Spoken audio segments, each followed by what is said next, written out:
From $84,000 hotel suites to weekend packages that sell for six figures, Singapore's Grand Prix is a money-making machine for businesses near the track. But companies far from the 5-kilometer circuit are cashing in too. The ride-hailing company Grab gets an uptick in bookings during race week, while tailors get a boost from thousands of business travelers who attend conferences around the race. So even small businesses like coffee shops and this bakery here south of Chinatown say they see a bump in business from Singapore's F1 race, an event which has netted their country more than $1.5 billion in tourism receipts since 2008. We do see the impact of F1 spilling out even beyond the racetrack, where tourists and even locals are exploring the surrounding neighborhood. So the increase in orders goes up to 20%. It starts to pick up maybe from Wednesday, Thursday. That's where the customers or the tourists are streaming in for F1 week. We just kind of like increase our staffing because we know that there will be an influx of customers. However, data shows that tourism revenue from Singapore's F1 race not only trickles through layers of its own economy, but that of other destinations in Asia-Pacific too.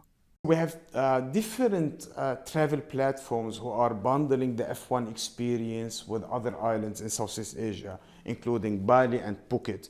So visitors will come to Singapore, will enjoy the F1, and then they move to Bali for 2 or 3 days. And that's actually amazing for the economy of the region.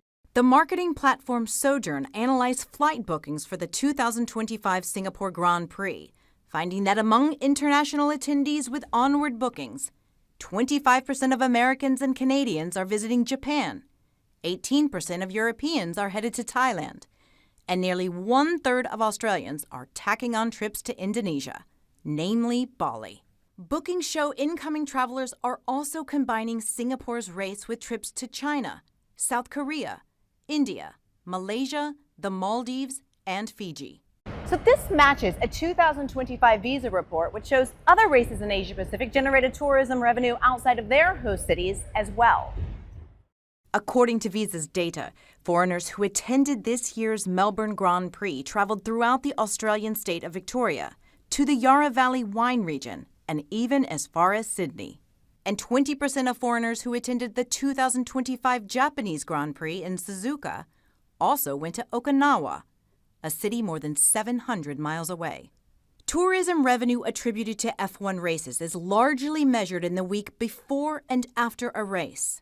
But there is more income that is harder to track, as it comes long after the car engines stop and the champagne bottles are popped. You have millions or 100 millions of viewers over the television, social media. They are watching Singapore. They are seeing skylines, modernism, safety, and convenience. Scenes which drive more interest to visit Singapore and other destinations in the region. Monica Pitrelli, CNBC, Singapore.